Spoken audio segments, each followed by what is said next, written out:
where there's the beach episode where it's like you're going to the beach and there's an ocean right there, but you're in the ocean.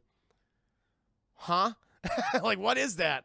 What's that substance they're going? It doesn't make any sense. You know what I'm talking about? It's like, wait a minute. And can you, like, not swim, but you live in the ocean, SpongeBob? Hello, I just wanted to thank you for clicking on my video, and I wanted to let you know not only do I create content in my YouTube channel here, Class in a Glass, but I'm also on Twitch where I play single-player games, multiplayer games, I do movie reviews, cartoon reviews, and a whole bunch of other stuff. Also, it would be a big help if you can check out my Patreon, where you can gain access to audio commentaries, reactions, and the ability to submit questions for my podcasts and videocasts. And all that content can be found in the links below. In the meantime, enjoy the video. Now, we must get to today's questions. We only got a few questions. Hey, Nate, welcome to stream. Hope you're doing very well. Let me go ahead and get to today's questions, chat. Let me see if anyone submitted anything last minute. Just want to check. Dragon Age your favorite, Judas? Dragon Age Origins and Inquisition are very good. I like both of those games. I'll play those on stream someday. I think it might be on the docket. Origins is definitely on the docket. I know that. All right, chat. So I've only had 2 people submit questions. Thank you. But I got Vanisphere's questions and Austinix questions, chat. So we'll go down here. Maybe we'll do some Q&A with you guys. If you have any other questions for me, we can have some nice discussions, chat, before I leave, before I go up to Austin.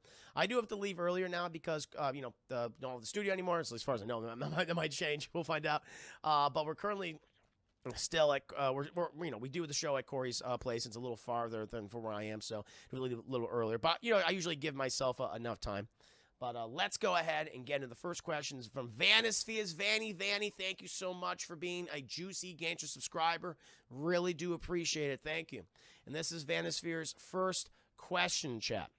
It's a movie question. That's how he prompts the question. Uwe Boll has made some truly awful films. Yes, he has. Which one stands out as his absolute worst in your opinion? Is it the worst because of it being just a bad film? Does it stick out for not understanding its source material and also being a bad film? So for those that don't know Uwe Boll, chat, he's probably known for a lot of his really bad video game adaptations. Stuff like Alone in the Dark or Far Cry or Blood Rain. Like that's what he's probably best known for. He's also done just these like really bad action movies or these fantasy films that have these relatively, like, back in the day, he actually had like a number of like big stars in some of his films, or at least like actors you're like, oh yeah, like that you actually know, you recognize their faces, like something like Jason Statham did like a Dungeons and Dragons-esque film called The Name of the King, which is awful. Ray Liotta as an evil Italian wizard, which I think is fucking hilarious. I want to do a review of that movie someday. That'd be really fun, or a commentary. I think that'd be a blast. And I've seen, I'll admit, I haven't seen like all of his filmography or anything like that. I've seen clips of his movies, and it's like, Jesus, this is awful. But there's one film that always stood out to me, and it was Postal. And where it's the only thing you need to know about it, it's like just a degenerate action movie, and the movie. Like, this movie came out like 2006, 2007, and the movie starts on the United 93, chat, not United 93, it was one of the planes that hit the World Trade Center, so you see where I'm going right here, and it's this whole comedic sketch with these 2, suicide bombers, the hijackers, and they're arguing about, like, the amount of virgins they can get once they kill all these Americans when they slam into the World Trade Center. And, they're arguing, like, well, there might not be enough virgins for us, so we got to call Osama bin Laden. Osama bin Laden says, sorry, but you're not going to, I'm going to have all the virgins, so there's not going to be any virgins for you. And so they decide, well, fuck this. We don't want to do this anymore. We're going to turn the plane around. But then this is when the passengers, like charge the cockpit. And they fight them, and then they inevitably hit the World Trade Center. And that's the opening of the movie. That's the comedy that we're dealing with here. So it's like he's known for that, for his subversive content, if you will. He's like, we're just not smart enough. We're not artistic enough to understand the message he's trying to convey with his movies. So Postal, to me, is definitely the one that always stood out to me of what I've seen of it. I haven't watched the entire movie, but of what I see, I was like, yep, that is probably his worst film. I think that is not too much of a stretch, but He made a lot of bad video game adaptations. There's no question, but I haven't seen all of those. I would just have to say that film then, Postal. I think he's made several Postal movies. This time, welcome to stream. I'm Sermon. I'm glad I can make the stream. I've been so stressed out with school, SATs. Oh, SATs, man. I'm sorry. Looking for a job in college. I've been losing hair, but I'm so but I'm still gonna be. No, I'm happy to have you here this time. Oh no, you're good. No, I'm happy to have you. Hope I can entertain you for a little bit. Take your mind off it. Red Badger coming in here. Good to see you, Red Badger. Thank you for resubscribing 6 months. Hope you're doing very well. 3 months away from front pooping out that Twitch, baby, my friend. Oh, look, I decided UA was able to get some big-name actors by blackmail. Is that what he did? I wouldn't be surprised. Yeah, I had a friend show me posts, so we don't hang out anymore. Yeah, it's a pretty fucked up movie. So that one is definitely, I've never seen a UA Bowl movie, but you don't need to. You don't need to. That's the opening to one of his films, Chet. So definitely Postal, just because it's just a bad, offensive film. It's trying to be offensive on purpose. It's like, no, this is the name of art. It's like, nah, not really. He thinks he's being artistic by being offensive, but it's just not. It's just bad. Like, even if we have, jokes about 9/11, it's like at least there's been something that's been more clever. But what he was doing, especially, was very soon after, Chad, was like 2006, 2007, so this was not, like there wasn't time separating this thing. It was very, very recent, only 6 years later, 6 or 5 years later, so it's like, no. So, yeah, that always really stuck out to me, that movie, of what I've seen of it. So I would say Postal is my pick. Postal's my pick. Did he do an interview telling everyone to go fuck themselves? Yeah, he did. Yeah. He doesn't seem like a very happy man. I think he's had a lot of financial issues, in the last few years. Victor Necrofunk, welcome to stream. Hope you're doing very well. Doesn't make for a very good double feature. Paul Greengrass doing anything. No, I would not pair those two films together. Paul Greengrass's 1993 actually took itself very seriously. Yeah, well, actually, it was a good movie. At least from when I saw it, it was a long time ago. I like that movie a lot. It's sad, obviously. That's about the plane that crashes in Pennsylvania, I believe. The one that did not hit its intended target, which I think was the White House. I think that was the intended target. But Postal is my pick for UA Bowl's worst movie, chat. But I imagine everyone has their UA Bowl film. This is just awful. But now we can move on to Vanny's next question. This is a TV question, chat. If you attended Greendale Community College, chat, which of its many classes would you take and why? So Greendale, I imagine this is a reference to Community, chat, which I watched Community back in the day. But honestly, Community Season 1 and Season 2, that was like, that's when the show was just hitting it, chat. Firing all goddamn cylinders. After Season 2, I kind of fell off the show. They had the third season I thought was fine. Then the fourth season when they got Dan Harmon off of it, and they did like a fifth season, and I don't think I even watched that. But the first 2 seasons of Community are fantastic, and it stars like it had a very incredibly talented cast, chat. People who have went on to do amazing things afterwards. But it had Joel McHale, it had Allison Brie, Danny Pudi, Donald Glover, chat, and Chevy Chase, and a number of other people as well. There's a lot of behind-the-scenes shenanigans with that show. Apparently, Chevy Chase was just a pain in the ass to work with, apparently. And him and Dan Harmon didn't get along, and there was just a lot of fighting on set. There was talk that Chevy Chase was being racist towards Donald Glover, and it's nuts. It's nuts. It's too bad because the actors all seem to have really great chemistry with each other. At least everything that was shown on screen, it didn't look like there was a lot of like bad things happening behind the scenes. That's what I'm saying. And Chevy Chase I thought was hilarious.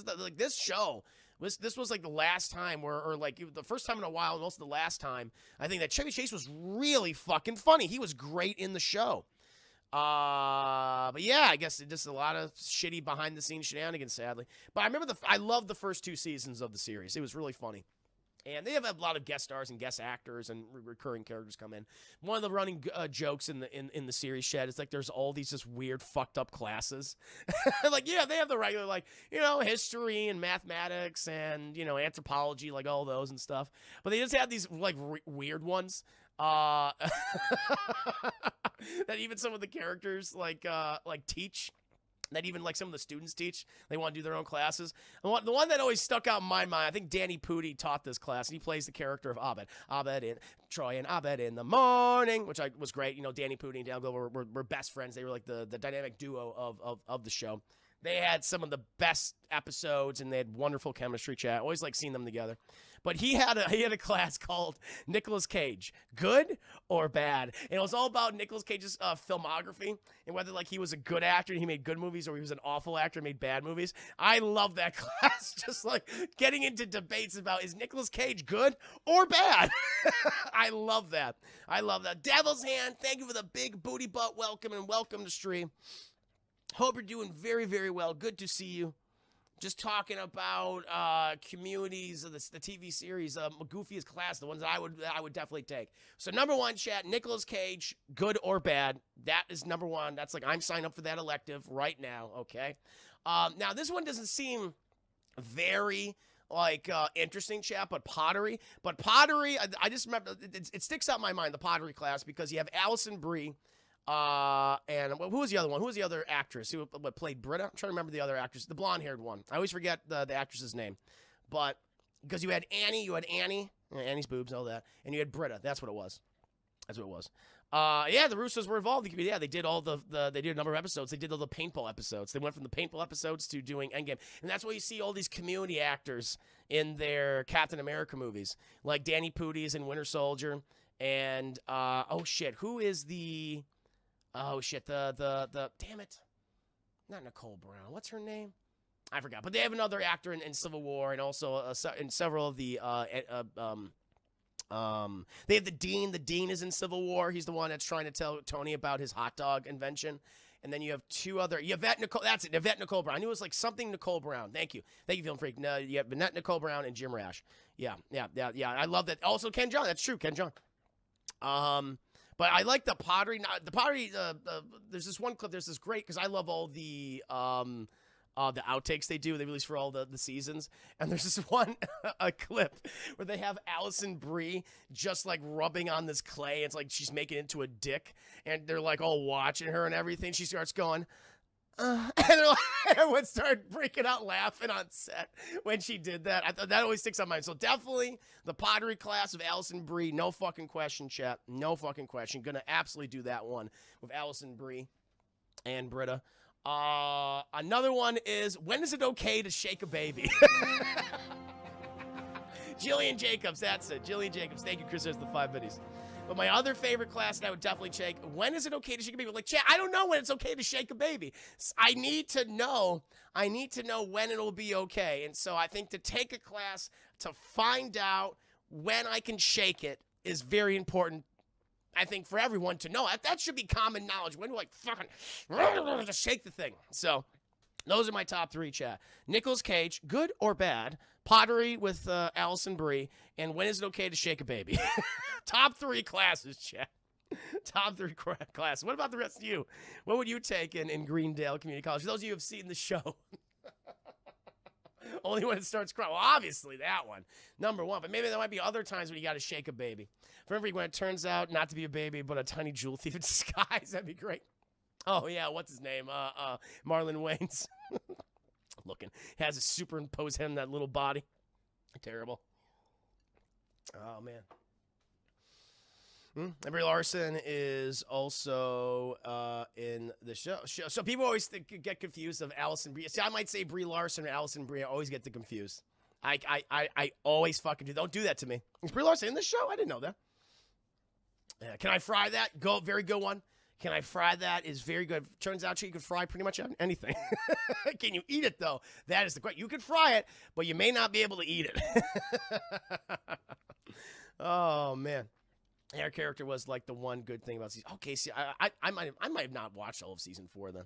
It's been a while. That's the thing. Like Brie Larson did like a lot of like comedy stuff. She's also like Jonah Hill's love interest in 21 Jump Street when she's so cute in that movie. I'm not trying to confuse. Brie Larson was also gotcha. City, the sailing class. Sailing class would have been really fun to do. I was thinking about that. Man, sailing, but I don't really live near a big body of water. So, yeah, fair enough.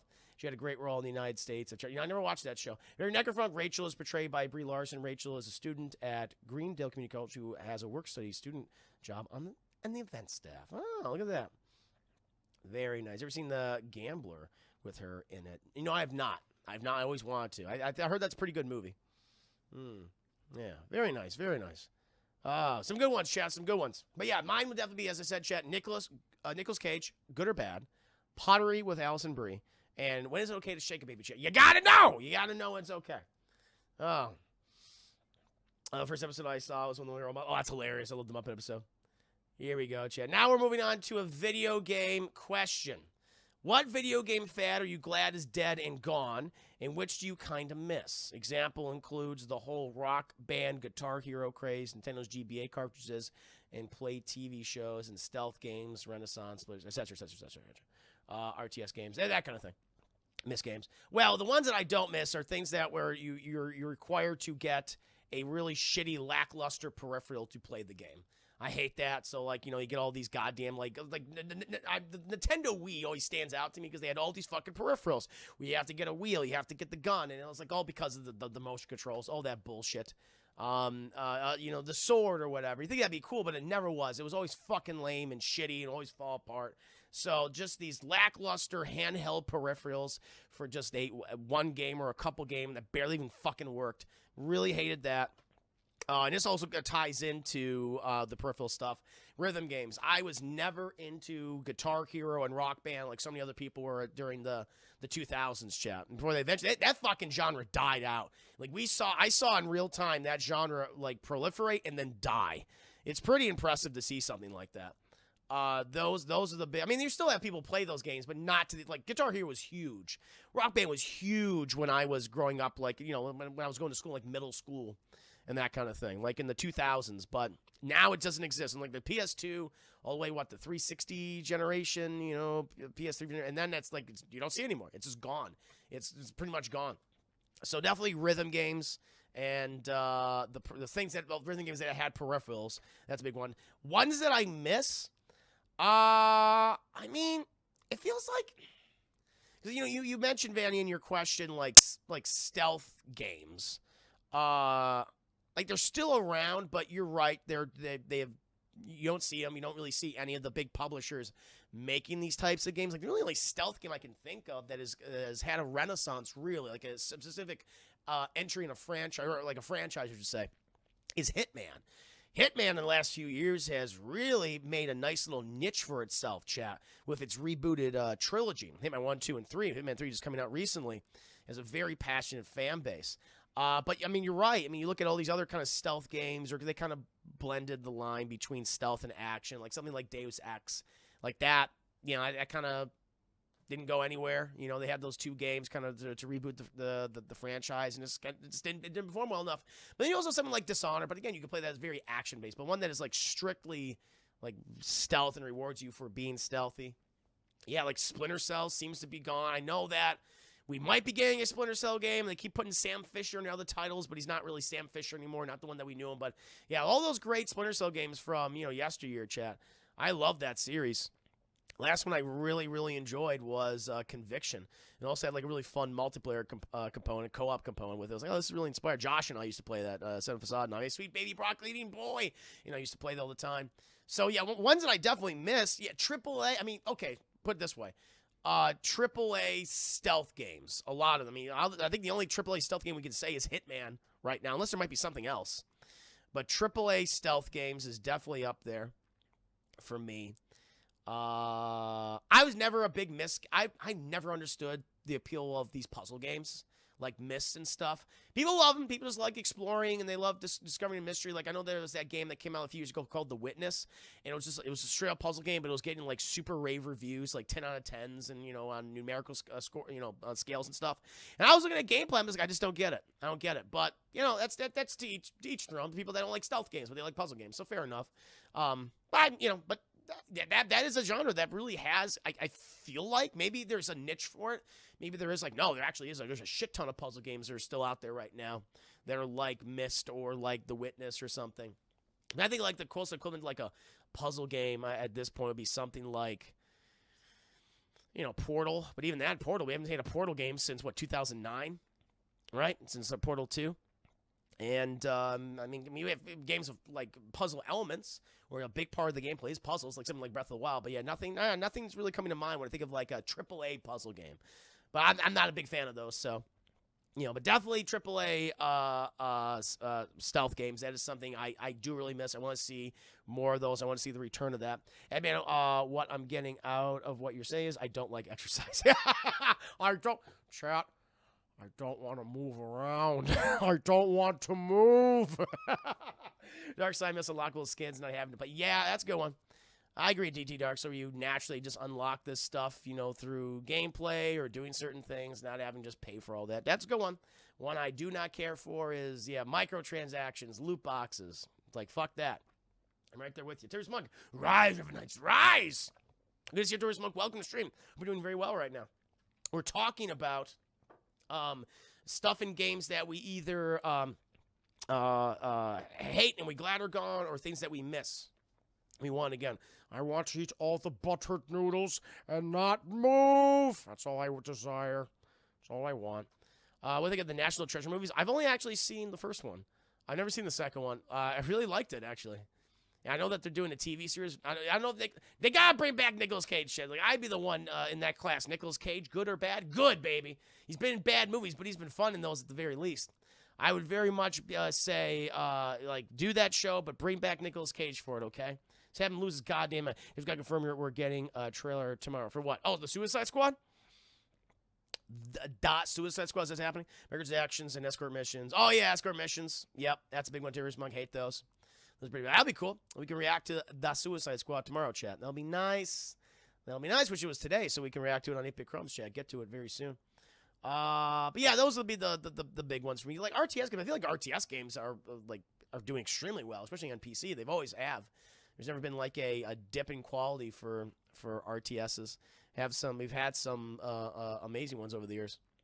But yeah, no, I would definitely say, I don't know, let me think about that. Real-time strategy games. There must be something. I'm not, StarCraft, of course, but then what's in between StarCraft? There's other things, I'm sure. I'm just not as familiar with that genre as some other people, even though I used to play them all the time back in the day.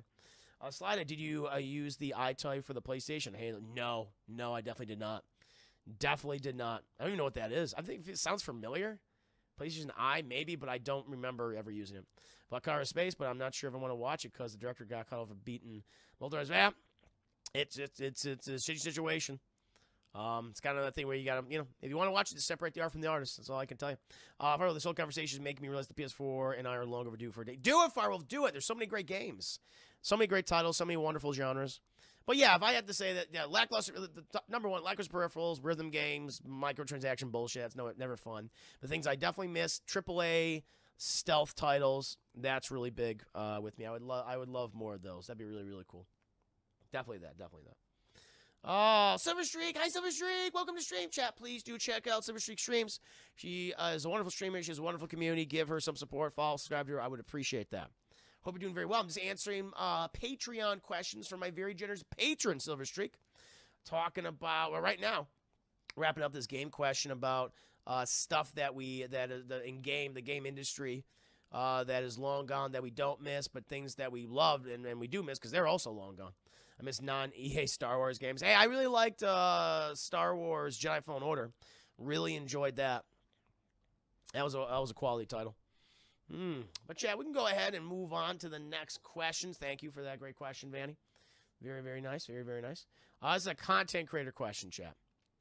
Well, Mr. Oh, gotta go, Mr. Chris. Gotta take one of these bad kids to the store. Oh, damn. Well, you do that, Judas. You do that. I really love Fallen Order, but to each their own. I really liked it. Content creator question.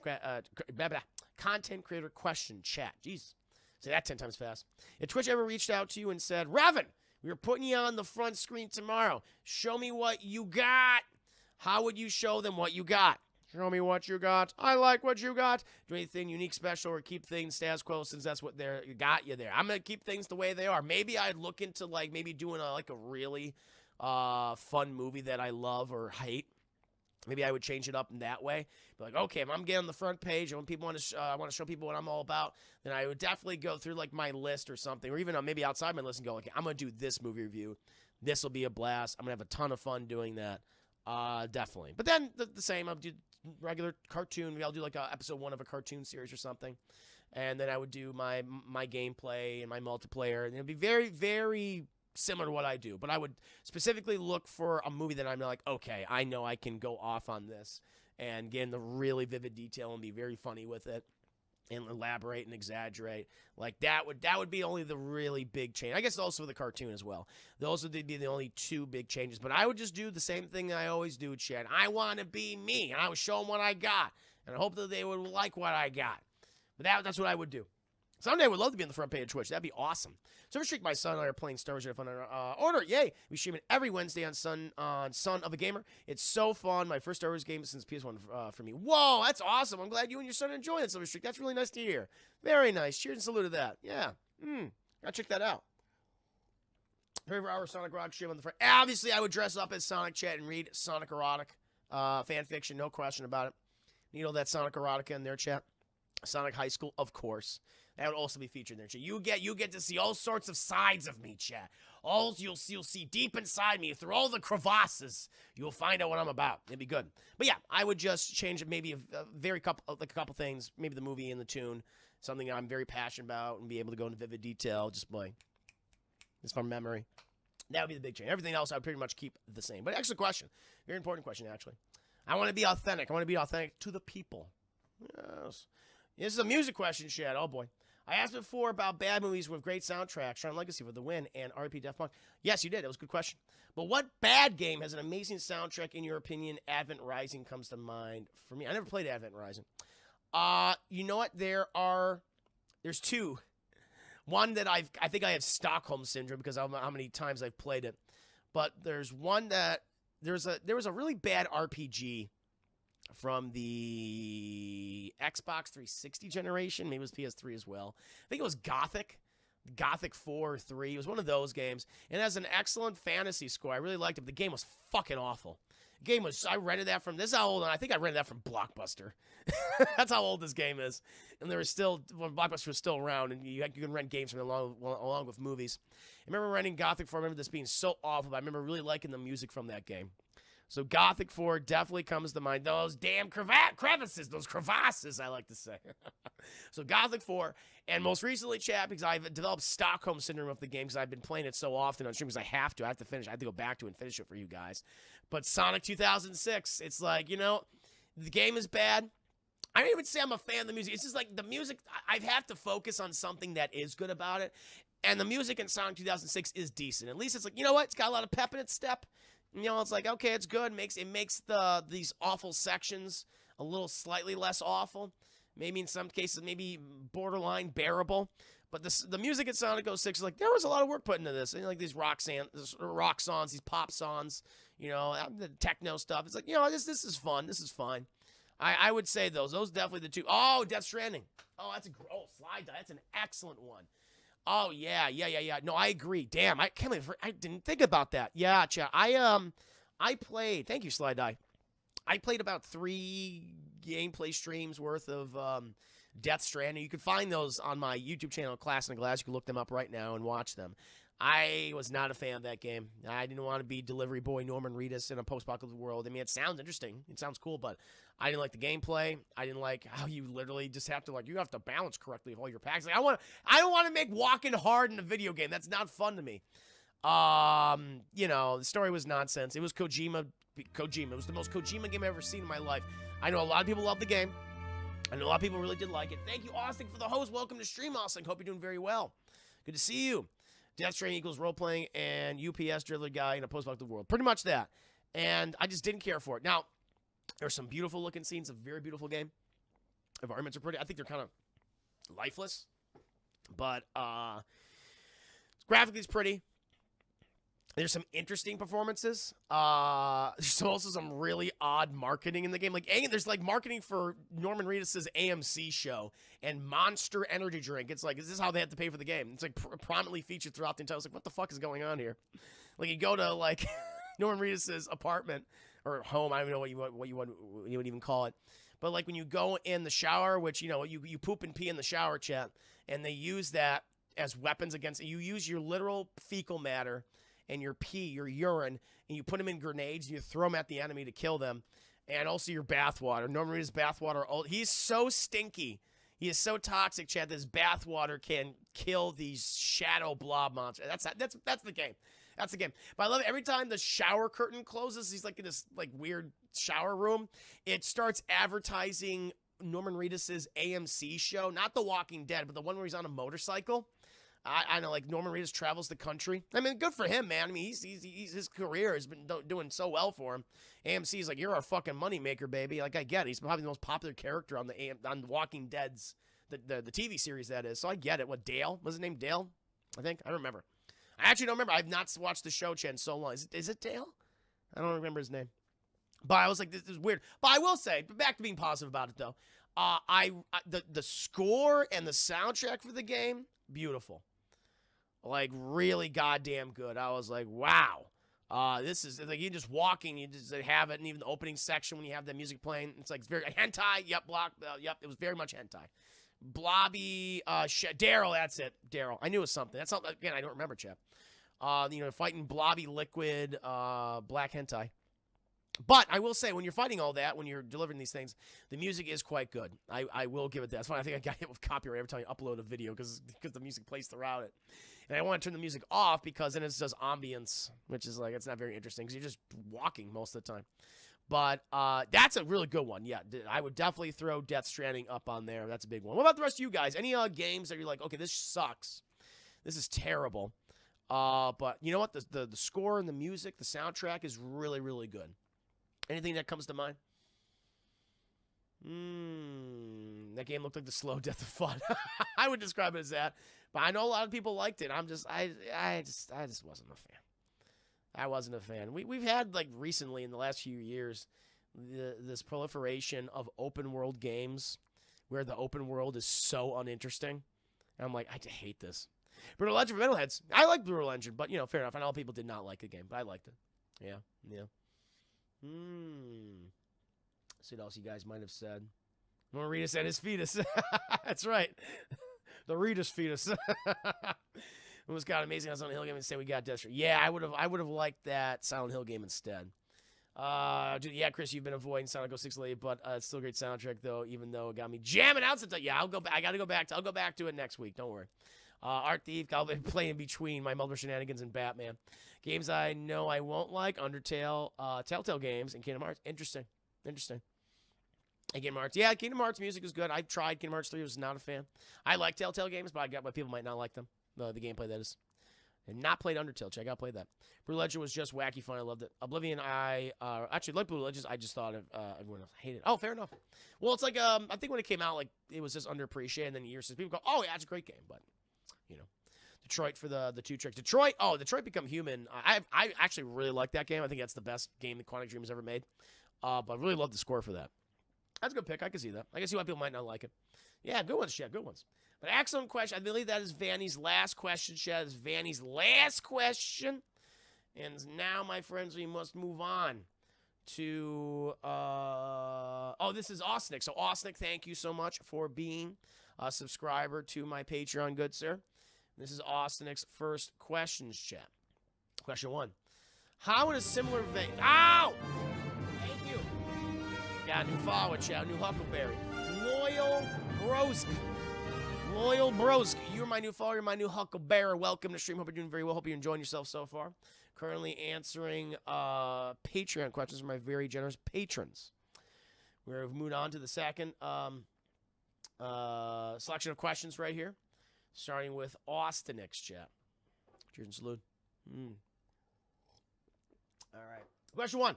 How in a similar vein to your DC Chris verse, Jack Chicano Kid, thank you for the 100 biddies. Appreciate that. How has your, I was going to say Wednesday, how has your Thursday evening been treating you? Thank you for your generosity. Silver Surfer for the NES? No, I never played Silver Surfer for the NES. Hope everyone's doing well. It's good. It's been a good night. It's been a good day. Productive day, been relaxing, taking it easy a little bit too. Prepping the show for 8-Bit Crumbs. No complaints, no complaints. Read some erotic Sonic fan fiction. Upload a new video on the OnlyFans, Only Juicy Fans. It's been good, man. What's not to love? Thursday, Revan Day. I like that, Tabir's man. That's a good goddamn day. This is Austin's first question, chat. Question 1. How in a similar vein to your DC Chris verse, which I went into, chat, did my phase 1, did part of my phase 2. I got to go back to that someday. And Power Rangers Chrisverse, which I also did, chat, my 6th film series. How would you create a cinematic universe for Godzilla, King Kong, the various other kaijus? What I would like to do, so, and chat, we have Godzilla vs. Kong coming out next week, which, by the way, I will be doing a watch party for on Wednesday, chat, this upcoming Wednesday.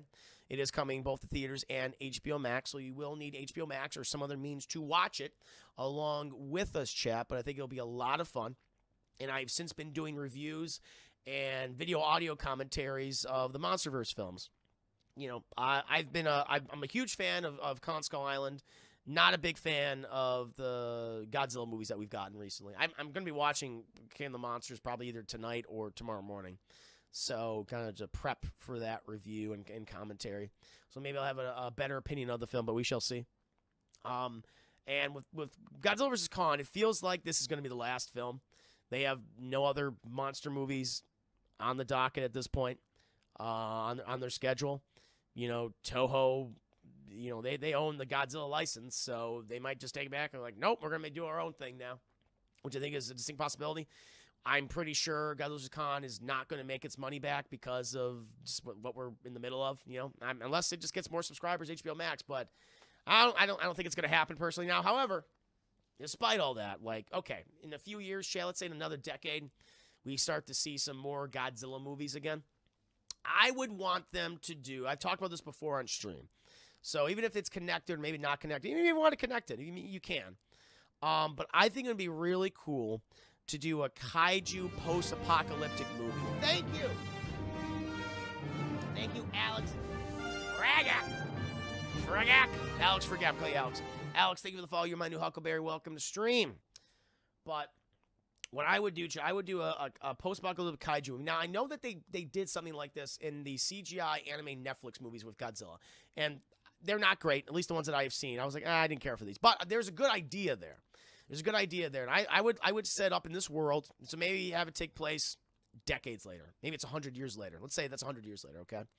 And you take elements from something like, The Walking Dead or The Last of Us.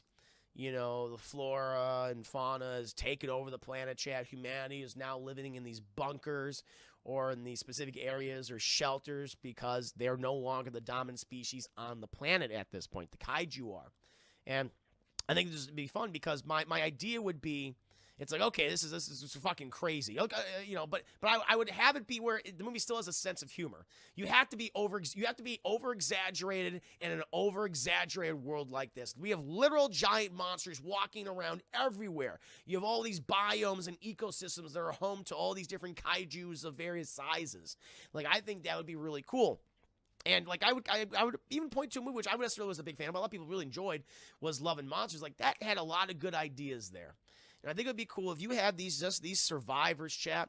Maybe it's a simple survival story where we got to get to one, our domicile, our community, our home. It was ravaged because of this particular kaiju. So it'd be like the plot of the first movie. We get hints at maybe the previous films, what went down. Hints at some of the previous characters, who they were, But we got to go for keep it simple. Do a survival story. You got to get from one location to another location. Normally it'd be easy. It's however many 100 miles, but now it's incredibly dangerous because of the situation. And so I would look at something like Kong Skull Island and go, imagine Kong Skull Island on a global fucking level. That's what it would be. That's definitely what it would be. Thank you, Ace Rock. Did you see Monsters? Gareth Evans. I did. I was not the biggest fan of it, but it had some good stuff in it, no doubt about it. Abba Dabba Doo. Welcome to stream. There's an anime for that. Gurren Lug. I've not seen the anime, but this would be my pitch. So you have these characters. They're traveling from one location to another. Keep it simple. They're all exaggerated. They're all having, they're fun. They're fun people to be around. You get your John C. Reilly type, your Samuel L. Jackson type, your John Goodman, all that. Whether or not they have a lot of depth, chat, just make sure that they're fun characters. You like journeying with them. They have their tensions and things. You have their relationships and everything. That'd be good. Maybe even set it in Japan. Hey, if we're going to do Godzilla again, let's maybe set it in a post-apocalyptic Japan or something. I think that'd be kind of fun. And they got to go from one place to the other, and they're encountering all these fucking monsters. But you have the big one. You have Godzilla, who is constantly fighting these fucking things off. And you can do the whole pitch like, is Godzilla actually trying to help humanity? Is Godzilla trying to restore balance to the world? Maybe Godzilla's like, okay, the whole thing got fucking out of whack, and I have to restore balance to this world. He is the king of the monsters, right, quote unquote. He's the king. He is the alpha. He is the apex predator. And it's like, this shit cannot stand. This cannot stand. Maybe Godzilla's been away for a while. He comes back. Maybe Godzilla's been dormant. Maybe him and fucking Khan have been dormant all this time. They're in the Hollow Earth together, hanging out, chat. Because I imagine they're gonna be buddies by the end of Godzilla vs. Khan, and they're gonna walk out and go, "What the fuck did you guys do? What happened?" And so Godzilla and Khan, they got to go around on their separate journeys, chat, and maybe they come together at certain occasions to fight off all these giant monsters. Maybe there was one specific kaiju that fucked everything up. I've been saying for years, I think the inciting incident should be like a particular fucking kaiju that really fucked everything up. And I always say, like, so we're going to bring in the history of the other movies. Let's do that. Didn't they use the Oxygen Destroyer in Godzilla King of the Monsters, chat, to bring Godzilla back, right? Or whatever the version of the thing. Let's call it the Oxygen Destroyer for the sake of it. And the Oxygen Destroyer, chat, in the original Gojira, 1954, Dr. Serizawa was a weapon of mass destruction he used against Godzilla, basically drowned him in water. Oxidized all this water and killed him. Serizawa killed himself, burned all his notes, so humanity wouldn't use this again. However, chat, unbeknownst to him, the Oxygen Destroyer sadly metastasized these microscopic organisms that over the 50-year period created this other kaiju called Destroya, Chad. It's my favorite Godzilla movie, Godzilla vs. Destroya, where Destroya's just an asshole. He's like this giant demon-looking Godzilla thing. He's very, he can break himself apart. He can assimilate, Chad. He has like little versions of them that are like the alien. They fuck people up and suck out all their blood and guts. It's like pretty violent. I would have it where you have the inciting incident because of what Ken Watanabe Serizawa did to bring back Godzilla, like it's in Boston. Destroy metastasizes in Boston, chat, and he causes all this fucking chaos. And because he pretty much is the new apex, he's the new apex predator kaiju alpha. He breaks in through the Hollow Earth, which we know is underneath the Earth, chat, which we heard about in Skull Island. We're hearing about it now in Godzilla vs. Khan, and unleashes all this new flora and fauna that's overtaking the planet. And Godzilla knows, or maybe even Khan knows, like it's like the first movie, like we gotta fuck that thing up and stop it from doing this, and so then balance can be restored. But and so maybe in the movie they destroy a chat, destroy. But you still have other threats around the planet because now it's like, okay, Destroy was the alpha, but Godzilla and Khan aren't the alphas right now, even though they killed that thing. There might be something else out there. You can do Biollante. You can bring back Rodan and Mothra. You can see the debut of some other cool creatures. And these, like in various sequels, you can bring in Anguirus, which was Godzilla's first kaiju enemy, and also later on his buddy. Some other ones, Chad. You can bring Gamera if you want. I think that'd be kind of fun. Giant fucking fighting turtle, kung fu turtle. Why not? I think it'd be kind of cool if like, hey, we're I'm guessing Mecha Godzilla is going to be in Godzilla vs. Khan, Chad. I mean, we've seen images of him in the first trailers. Like, okay, I guess he's going to be in the movie. Maybe have a whole thing where maybe we're going to find Mecha King Ghidorah. Maybe that was like, humanity, like, it was a last-ditch effort to save humanity. We used the fucking Ghidorah. You could set up, the head to try to make a new mecha thing.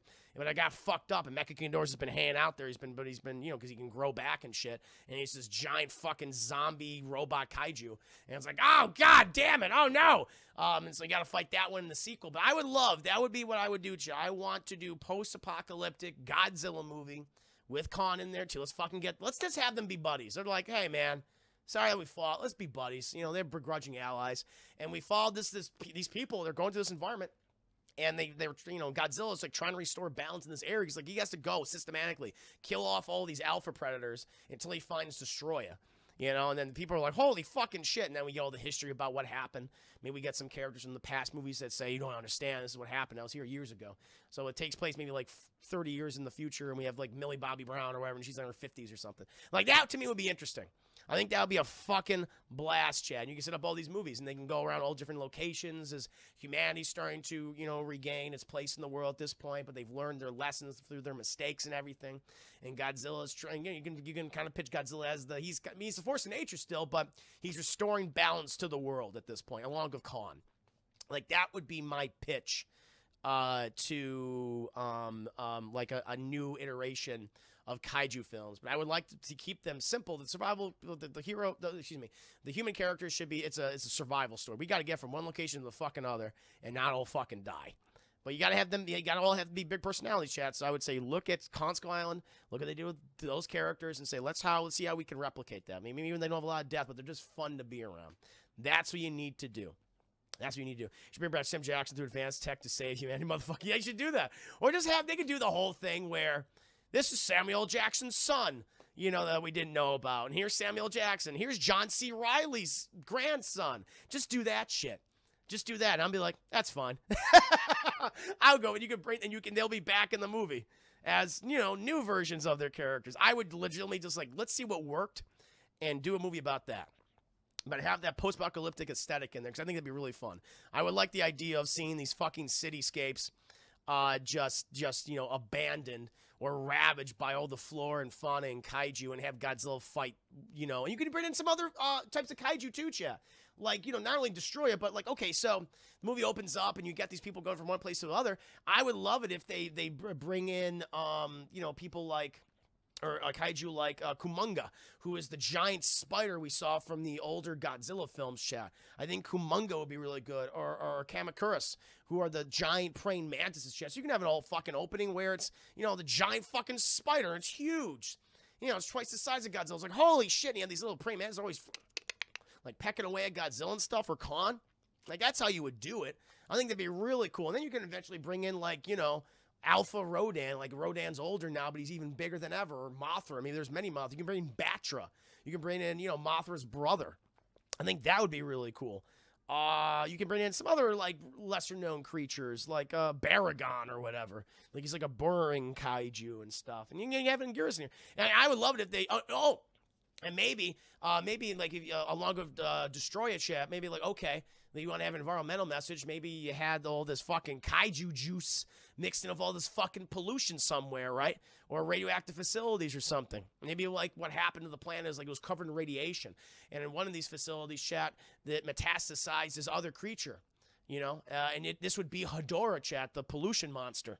You could do a new design, because Hedorah looks like a black trash bag. That's all he looks like. But you could do Hedorah. I think that would be really cool do a new iteration on him for a movie. Destroy is destroyed. Destroy is gone. But you have this other thing which can threaten to engulf the planet or specific regions and make them toxic forever. And Godzilla and Kong are like, fuck that. No, we're trying to restore balance. And they take this. I think that'd be really cool. Or Biollante. You could have Biollante as a result of human plant experimentation. And Biollante can also kind of be looked at, because in the movie it's kind of as a savior, where she's trying to, restore the natural order of the world, through plant life, bringing life back to the planet. I think that'd be kind of nice. This is all I would do. This is all I would do, Chad. I think post-apocalyptic would be necessary. Make it a survival story, and make the monster plot.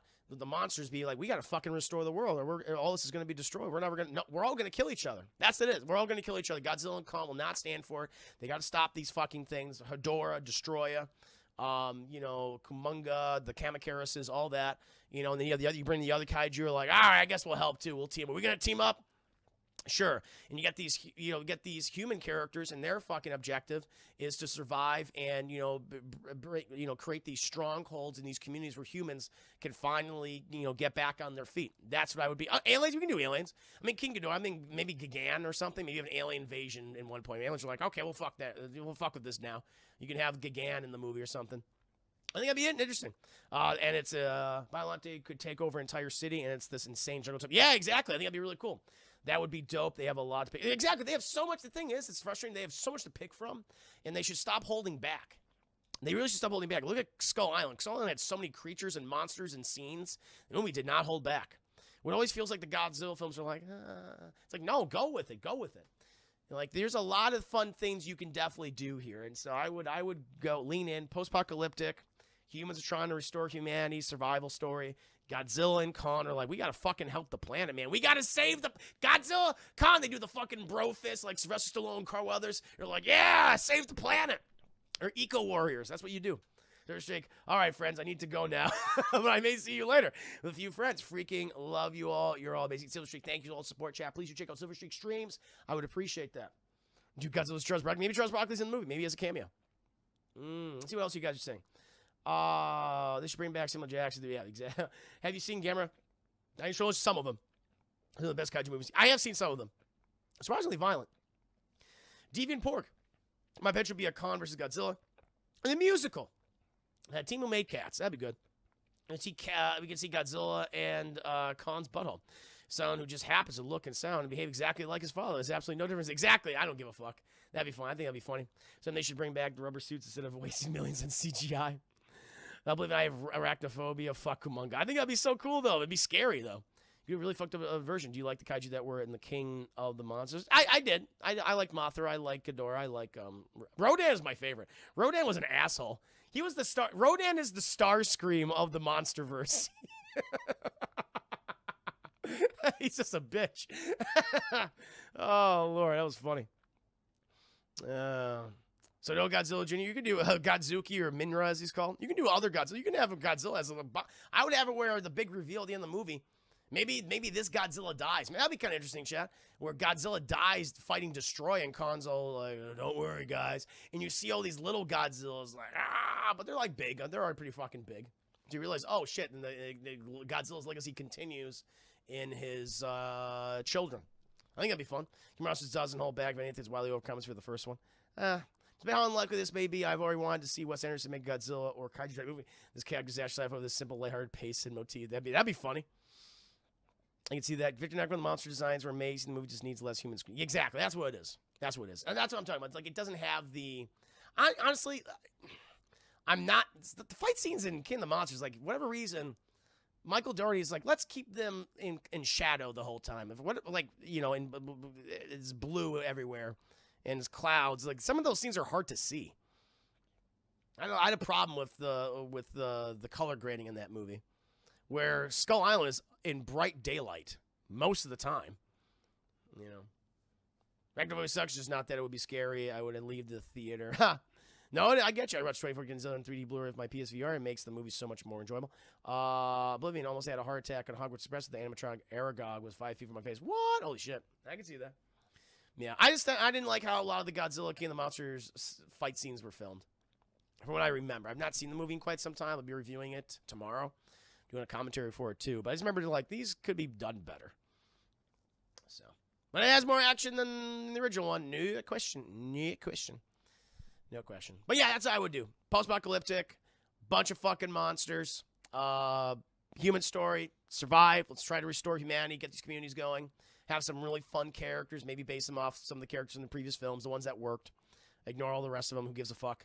Monster plot, have them where the monsters, Godzilla and Kong, are like, the fuck happened? And they gotta restore balance. That's what I would do.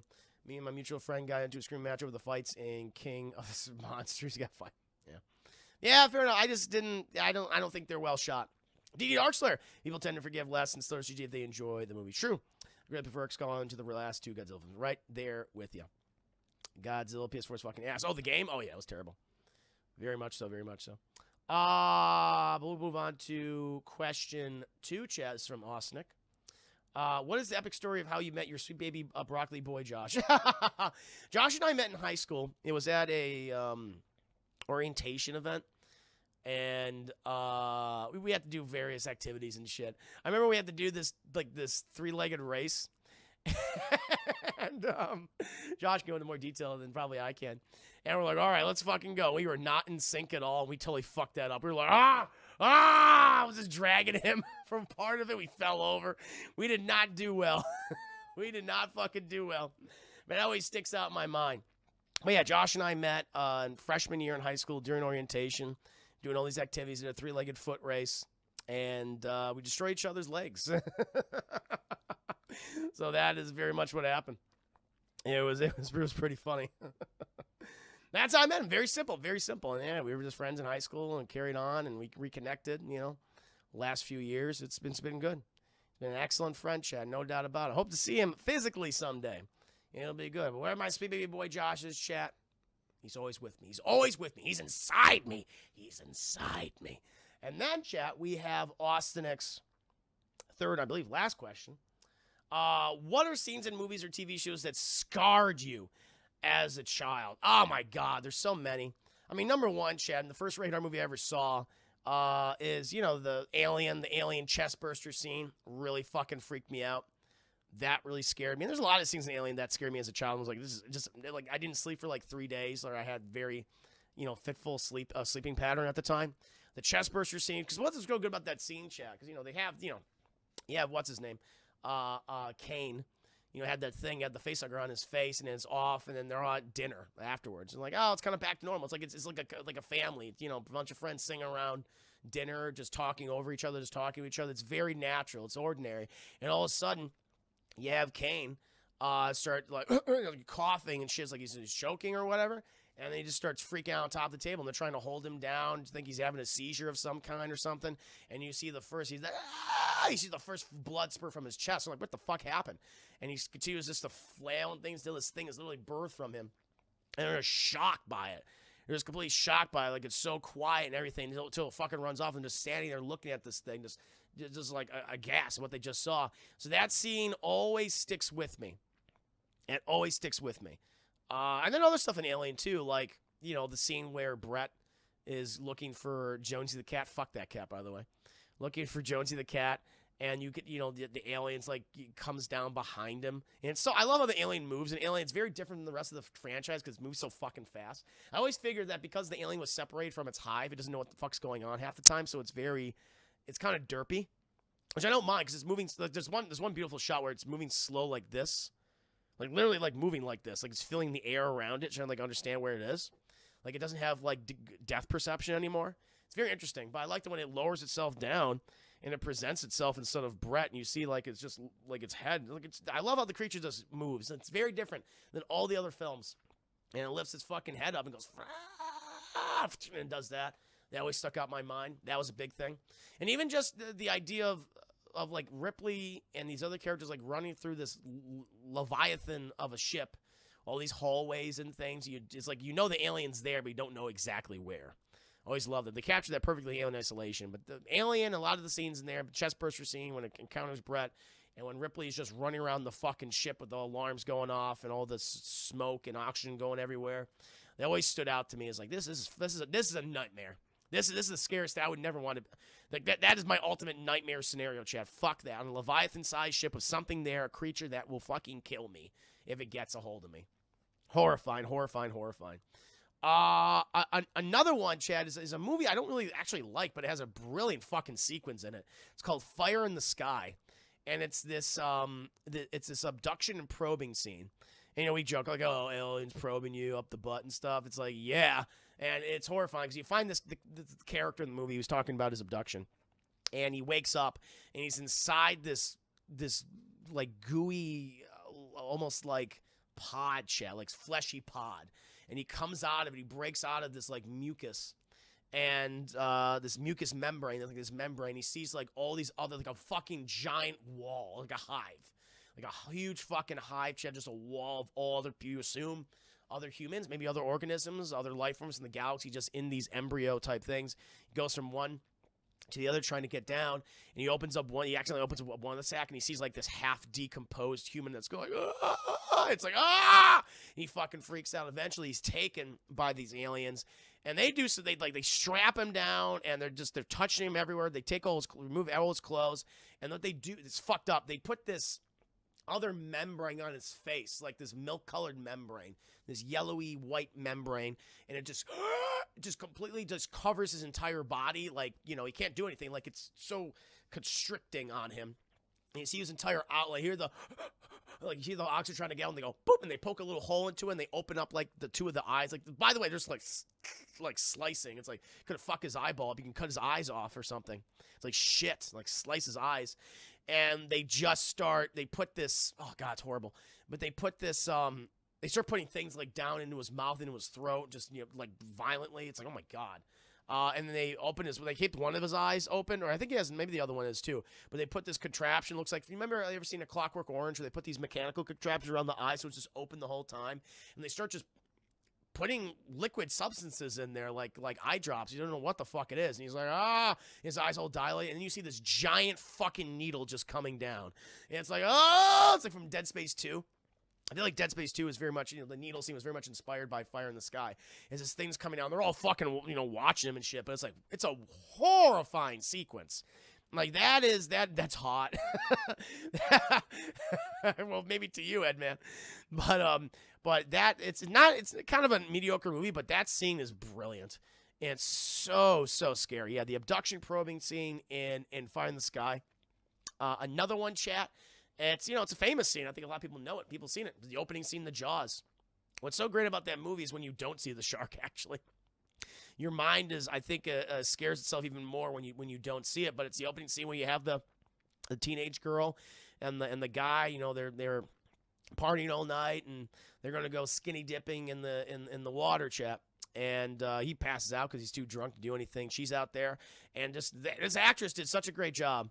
Where she's out there in the water, and suddenly she's just pulled under, chat, because the fucking shark just bit her fucking leg and pulls her under, and she's like, just like her breathing, it's brilliant. And then she's like, doesn't know what's going on. Like, you have no idea. It's dark out, like the sun is just coming up, it's dawn, and then her screaming as this thing's just dragging in the water so fast. She's like, oh God, help me! God! Just screeching, chat. Because you would do that. She actually broke her hip. Damn! I believe that. Because it looks so violent, and you never see the shark. She goes to the goddamn buoy and holds on and just fucking drags her away from that until she eventually goes under the water. And you don't see any blood, but the actress does I think the actress might have passed away. But she's definitely older now at this point.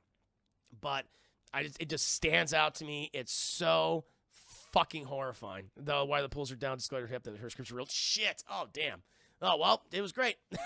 It was great. That production was crazy. It was a fucked up production. But definitely that one. That also helped me with my fear of sharks, chap. Just encourage my fear of sharks. That's why I'll never swim in a body of water. I just don't want. I'm not gonna, unless it's a pool. I ain't going in it. I'll go up to my ankles. I ain't going in the fucking ocean. Not going in lakes, rivers. No. Nope. Not gonna fucking do it. I'll go in a pool though, but nothing else. This is too terrifying. So that one is definitely up there. And also, the ending sequence to Wreck to me is really terrible. Again, it's very much like Alien, where if you haven't seen Wreck, I think it's a Spanish. I think it's Spanish language found footage horror film. They did an American remake called Quarantine. And it's pretty much very similar. Well, with Wreck, chat, like the main character, she's the last survivor, and you've all seen this from the camera. And it's like a zombie movie. And you go up to this apartment where apparently is where all this shit may have gone down. It's like it's a zombie film, but it may have like fantastical element to it, where this guy was experimenting with things or black magic, who knows? But you see this actor, you can find him. He looks like this in real life too. I think he might. I don't know if he's still alive. But you see this fucking ghoul-like guy, and it's horrifying. He is horrifying looking. He's just creeping around the room. And he's like more like he's more unnatural looking than the zombies, but he also feels like he's more articulate too. And he's like in his underwear and shit. And he's just creeping around the room, and you see him through the camera and shit. His eyes are all like has that weird like glow in the dark look to them. And he's trying to survive him or just move around him. It's a horrifying sequence. And eventually, he fucking gets her, Chad. And she goes, that famous shot of her being pulled away from the camera. But definitely, then you have to watch out the pool sharks. True, pool sharks that could happen, Chad. They could someone put a shark in there. But that sequence always really freaked me out. I was like, oh my God. Again, very similar to the alien situation. Like, you're someplace where you cannot escape, and there's something in the room with you, and you don't know what it is, and you don't know what it thinks or or what it will do. Those are just a couple off the top of my head, Chad. Those are the big ones. What about the rest of you guys? Any ones that are like, this is fucking horrifying. I can't do it. Digitize me, Pappy. Come Bermuda, Chris. No sharks here yet. Oh! Jellyfish suck. Oh, jellyfish. Yeah, they're nasty sons of bitches. You might help how to swim, Chris. I'm Aquaman under the goddamn. Well, that's good. That's true. You are. Well, the sharks are not as bad as Jaws made them out. I don't fucking care. Fuck sharks. I don't like them. I don't like them. Don't need them. Don't want them. Don't need them, chap. Yeah, you're not perfect from Courage. No, I'm Courage, cowardly dog. He's cowardly, but he'll do something about it. I'm like, nah, I'll break down. What else, you guys? Is there like a scene in a movie that you're like, this scarred you, or this really just affected you and scared you? That's Violet Beauregard and Judge Doom reveal. Oh yeah, Violet Beauregard is horrifying. A lot of body horror with that. You're gonna explode. Your body's being turned into a blueberry. So there's body horror, and you're gonna pop. It's fucked up. Judge Doom reveal was crazy as a kid. I agree. It's going. Remember the devastating RoboCop Dearest Monk. Very good one. Yeah, the whole boom, it just blows his fucking hand off, his arm off. He's like, oh, it's such a cruel scene. Such a cruel scene. But I agree. That's a good one. It's very visceral. And they're so cruel in the way they're laughing at him as they're just shooting him to pieces, literally to pieces. Shell's pretty good. Did I ever see the Shells? I don't remember. Film Freak. I don't feel so good. Scene from Cloverfield. Oh, God, that's a great one. Film Freak. Yeah. Where I like that character, too. She was cute. And she got bit one of those things, and she literally fucking explodes. So it does something to her, chat, where she becomes like a giant pimple. Because what happens in Cloverfield, you haven't seen the movie, these things fall off the Cloverfield monster, and they attack the people in the subway. And she's infected by something, and you see her. They cut to her at one point when they're in the quarantine zone. She's like, I don't feel so good. You see all this blood coming out of her eyes and nose. And they're like, fuck. And they take her behind this curtain, and she suddenly just becomes engorged. Like her stomach, and she explodes. I don't know, like it laid eggs in her or something. I don't know. But she literally just fucking, but what happened in the movie? Like, I always think, like, what the fuck happened in that? I was very curious about that. Like, was she impregnated? Was she just infected and she exploded? But she just her body's had a very bad reaction. She really popped like a pimple. I was like, damn. That was a fucked up scene.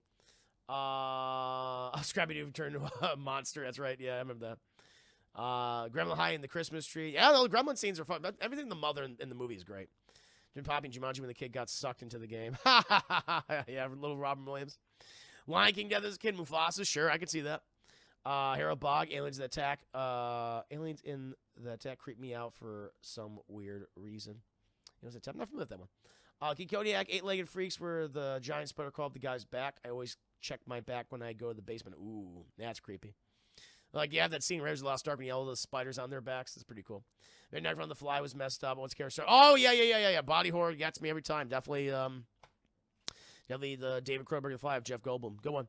I'm scared of Chucky as a kid. Chucky's he's a crazy little son of a bitch. He's creepy. This is a childhood toy. He's trying to murder you. I get it. Goblin came from Return to Oz. I've not seen Return to Oz in so long. Even just thinking about now making me trouble. No, I get you. Hairbog, the dog, and the thing actually scared me for a while. All the other thing stuff is really scary. So the movie Society as a little kid, very, very, very bad. I don't think I've ever seen that. Remember Necrophone, that scene in the thing where the guy's stomach transforms into a mouth and sharp teeth and eats some guy's arms? That's a great, yeah, when who is it? Norris, it's Norris who's on the gurney, and Copper is going to clear and get his arms ripped off or eaten off. It's fucked up. I agree. I think they bit her. Yeah, they definitely bit her, so I guess they just infected her or something. Couch scene, the thing. Oh, that's great. That's an amazing sequence. That's so fucking brilliant. Like, this thing's just like, his Palmer's just morphing before their eyes. Aliens in the Attic, my bad. I don't think I ever saw Aliens in the Attic. That sounds, I love the concept, though. That sounds creepy. I like that. This is in the titles. Ooh, Aliens in the Attic, shit. Like, they're just above you. Freddy from Nightmare on Elm Street, scary. You know, he was original. Like, you know, when you think of, like, the slashers of that time, very similar to each other. You know, Leatherface and Michael Myers and Jason. But Freddy was interesting. How he go in your dreams, like you like when you sleep, you're not safe. He kill you in your dreams. That first movie was great. I'm a big fan of the first one, third one, and New Nightmare. But first one, yeah, it was ahead of its time. A lot of cool things. Some ass baby from the movie and the CGI baby, yeah. Long uncanny CGI stuff in those films. Good ones, Chad. Very good ones. Oblivion reading Pet Sematary the first time fucked me up for a week. The Pet Sematary novel is great. Sadly, the movies have not been good, but I agree with you. Very nice. Very nice. Oh, speaking of Stephen King, I should probably say the ankle scene from Misery, chat, the hobbling scene. In the book, she cuts his feet off. But in the, what was it, the Rob, is it Rob Reitman? Well, in the cinematic adaptation, chat, with James Caan and Kathy Bates, where she puts where she's just monologuing and she puts the fucking thing between his legs and goes, ah! That always, Rob Reiner, thank you. Rob Reiner, thank you so much, Film Freak. When she just breaks his fucking ankles again, he's like, ah! It's like, oh, you felt that. I walked out of the news, Pet Sematary. It's such a bad movie. It's so bad. The only good thing about it is the ending. This actually is a really good ending. Yeah, welcome to prime time, bitch. Yeah, Elm Street 3. It's like, ah! Puts you through the fucking TV.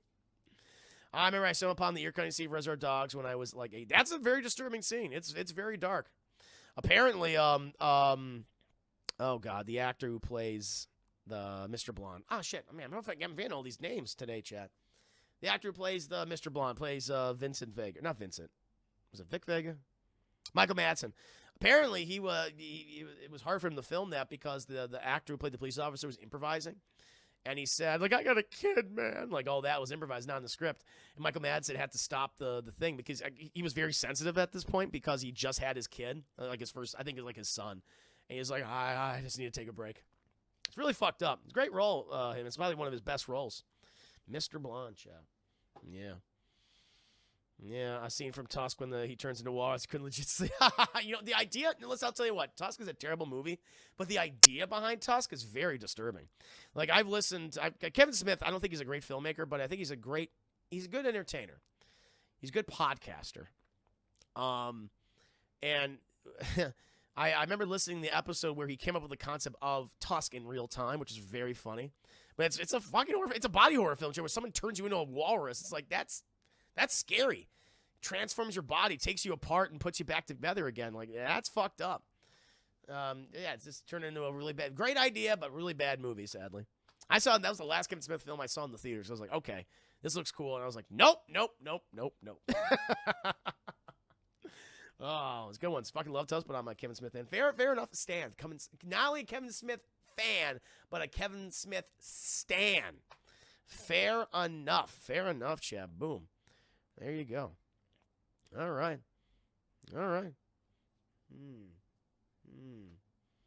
Yoga hosers. I never saw yoga hosers. I saw clips. I was like, yep, don't need to do this. See what else you guys may have seen. When you first see E.T. in the field and the screams. Oh, that's pretty. You know what? I can see that. I can see that Ed man when he starts screaming. It's like, this thing looks fucking ugly and weird. He's an ugly little thing. And then later on, he's like, I guess he's kind of cute, but he's still fucking ugly and weird.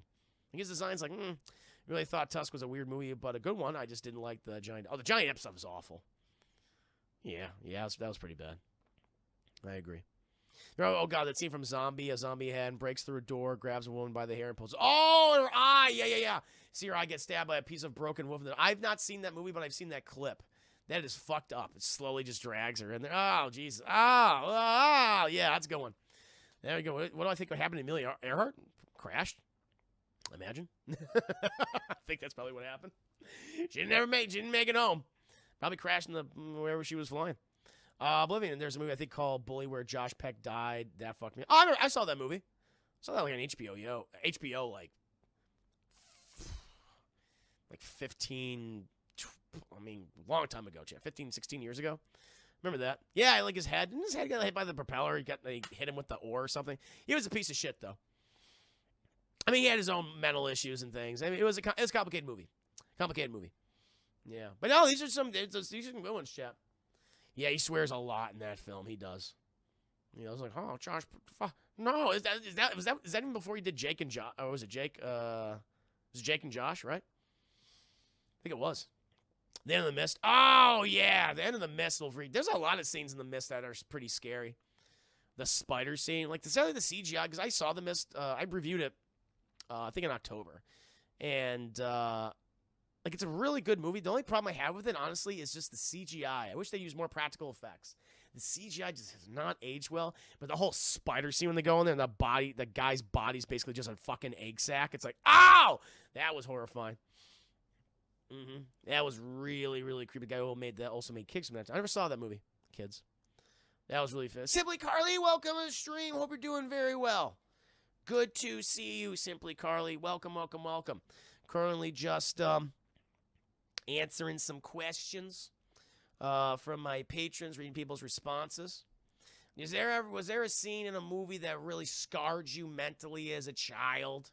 Was there a particular one? Simply Carly. Chat, please check out Simply Carly streams. How you been doing? Watch Black and White Cut the Mouse. It makes you feel the Twilight Zone. It helps with I bet it does. I've been told that. I think either Chris or someone else told me that. So I got a new job that I started in like 2 weeks, so I should be able to get an actual stream. That's great. That's great. Well, congratulations, Chad. Can we get some Mr. Evanies, Mr. Knipes in the chat for Simply Carly? She's been amazing. I originally met Simply Carly way back in the day when I did my Skyrim playthrough series. She is wonderful. Cheers and salute to Simply Carly. Made the wings a little bit. That was a feather shaking the pillows heaven as we speak. Happy to have you here. Obi-wan Finding Nemo. That's a good one. Yeah, when they fucking eat Marlin's wife and kids, those fish or whatever. Yeah, that's fucked up. That's fucked up scene. Good ones. These are good ones, Chip. I'm trying to think of like animated movies that fucked me up. I feel like maybe Aladdin or not Aladdin, but maybe Lion King did. I don't feel like it did though. I was sad when Mufasa died. I don't think I was like scarred by it. But I get why people would be. Totally understand. Totally understand. I'm thinking like an animated movie that I'm trying to think of an animated movie that really disturbed me. I'm mostly thinking like adult animation too. There probably was something. I saw like a compilation. There probably is the name for this anime. I saw like a compilation of this anime with these horrific fucking deaths of all these monsters like murder, like literally tearing people apart. Like you have this one monster who is able to change their body, and he made like a fucking like he turned his hand into like a bag, and he put all these humans in there, and he turned his other hand into like a blender, and he just grinded them all up. I don't know what it's called. Like it's there's a YouTube compilation for all that shit. Until the humans were all just meat and blood. It's like something like that's out there. Oh, that's a good one. Weird Creatures from the first Spy Kids. That's pretty good. That's a good one. Course Bride. I wasn't disturbed by Course Bride. No. Beginning of Up. Fair enough. That's a good one. That's a good one. Man, bro, the scene where the kids turn to donkeys in the live-action Pinocchio scared me as a kid. I never saw that. Maybe I did, but I don't remember it. It's been too long. Jack Nicholson from The Shining scared me when he chopped the door with that axe. And here's Johnny. It's a good one. It's a good one. Classic. What was that fucked up Mark Twain claymation short? Yeah, I remember that. That was big back. I was like, you guys seen this? Have you seen this fucked up Mark Twain thing? Second Spy Kids. I don't I remember Steve Buscemi in that movie talking about God. It's like, what the hell's going on? But yeah, when fucking Monk is the bad guy in the first Spy Kids movie, and people all become deformed. It's a weird fucking movie. I loved it though as a kid. Saw it in the theaters, shit. If your anime makes it disturbing. Yeah, it does. Yeah. It's fucking talking to Satan. Mark Twain, these kids are battling Satan in this claymated movie. What was that film called? Something claymation called Trapdoor was proper weird. Never heard of the entire Candyman movie. Candyman is very freaky. Well, the story, probably the scariest scene in that story is when it's him going, I forget who it is. I don't remember who does. I think it's that one kid who eventually burns, I think, the main character in that, bonfire. But he's talking about how this one kid who was like special needs, where Candyman went after him. He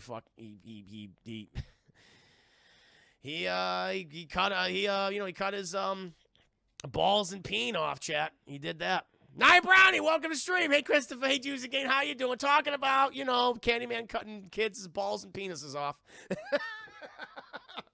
Yeah, that one. that particular scene, chat. That really freaked me out.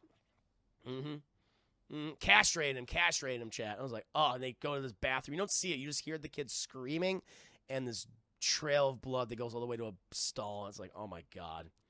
Did I come at a bad time? No. I was asked a question. What are scenes in movies or TV shows that scarred you as a child? And people bring up a lot of stuff. I talked about some of mine. Alien chestburster scene, fire in the sky, abduction, probing scene up the butt, Jaws opening scene, wreck ending scene. A couple of these. Anything that scarred you as a child, Nia Brownie, or scars you now? Mentally, physically? Anything particular? Speaking of balls and peen and cutting. Anyway.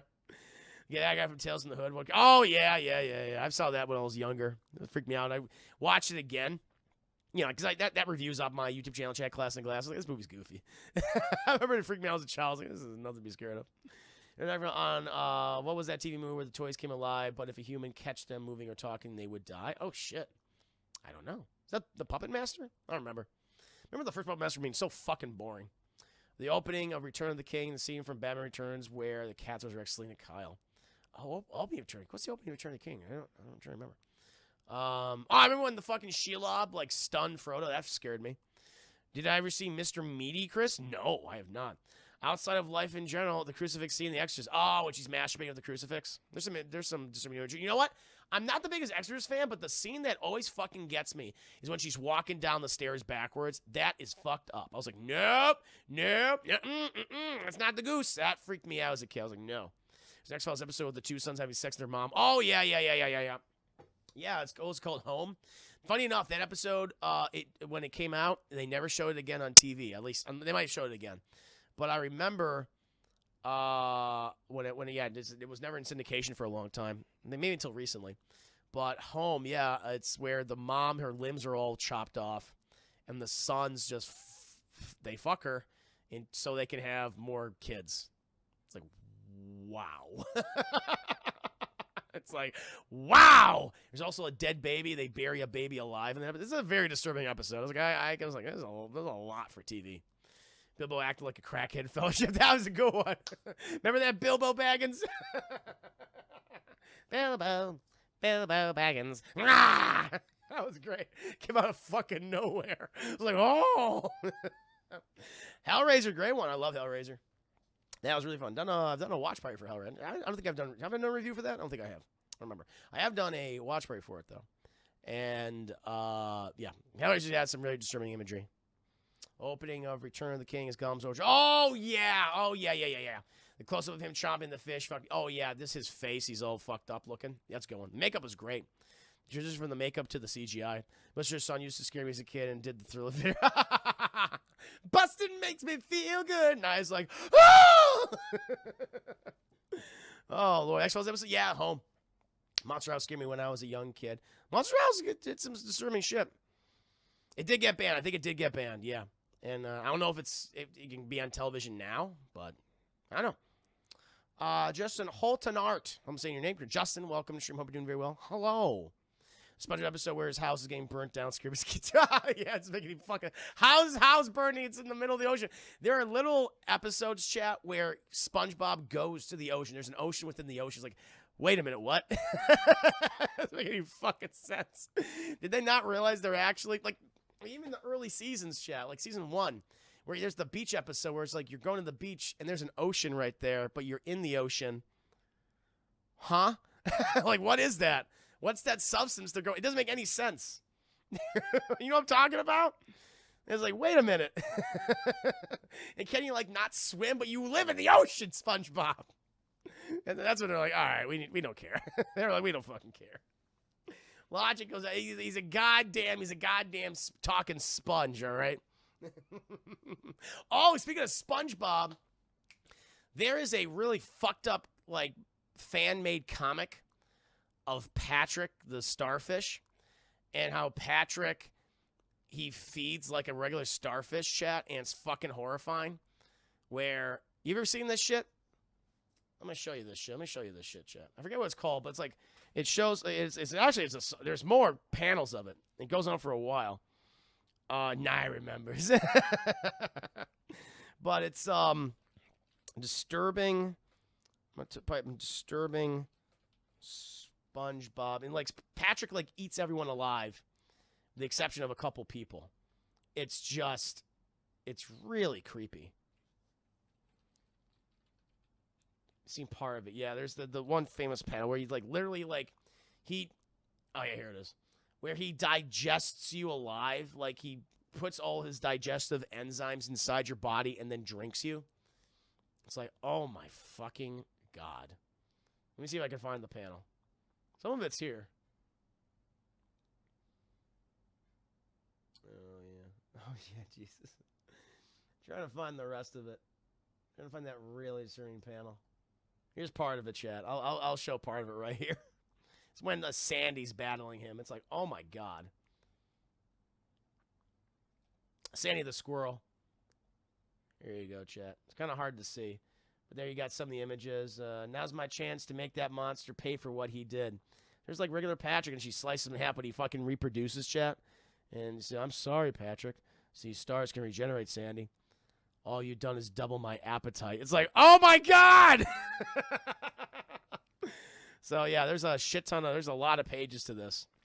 That always freaked me out. Like the first like page or two is he digests SpongeBob alive, and SpongeBob's like, ah!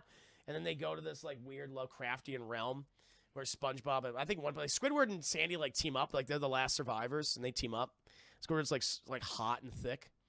He's super muscular. I think at one point Sandy hallucinates or something, and SpongeBob explains to her, I'm like in this realm, but you must let Patrick eat you, Sandy. We'll be together forever, forever and ever. It's like, what the fuck? Oh my lord, see, man, that was the first thing that popped in when I was looking at Patrick's horse. Yeah, but horse from SpongeBob. That's one right there. Been at a drive-through vape shop for 9 hours, and I've had one whole customer. Well, at least you've had a nice evening. Heard of Meat Cannon? Oh yeah, Meat Cannon is great. No, Meat Cannon, yeah. No, I've seen all their videos. I've seen the Bugs Bunny one, which is I think they had to delete that one because Warner Brothers came after them. But I've seen all that Pinocchio one, the Ed and Eddie one. The last one I saw of theirs was the Winnie the Pooh. Whereas when Winnie the Pooh vores everybody, and Tigger and Rabbit and Roo and are all inside Pooh Bear's tummy. And Piglet's like, oh my God! And Pooh's like, let me vor you, Piglet. I'm just like, no! And you find out, it's like, oh, it's so appropriate. Because he's like, oh, it's wonderful, Piglet. And you realize it's fan fiction. And it's this really fucked up, disturbed guy who's reading this fan fiction thing about how he gets off to, like, Pooh Bear, like, eating these things whole. And it's like, oh, my God, join us, Piglet. That's what it is. Skyscraper is the scariest thing I've ever seen. The Rock should be canceled for that. Oh, no! That's big on my list. Not necessarily a movie, chat, but it's like a short. Yeah, Victor, I'm not joking. The Magic School Bus one was pretty messed up. I've never seen that one. I gotta check these out. These are some good ones. I love all these. Yeah, you see, I love this. See, I told you, I like to give you robust, thick, girthy, well-endowed, curvy answers. And I'm doing that right now. I want to give support to all my patrons. All my patrons, chat. But I do believe at the that's the sound you made. But I do believe at this point, chat, I have to bid you adieu.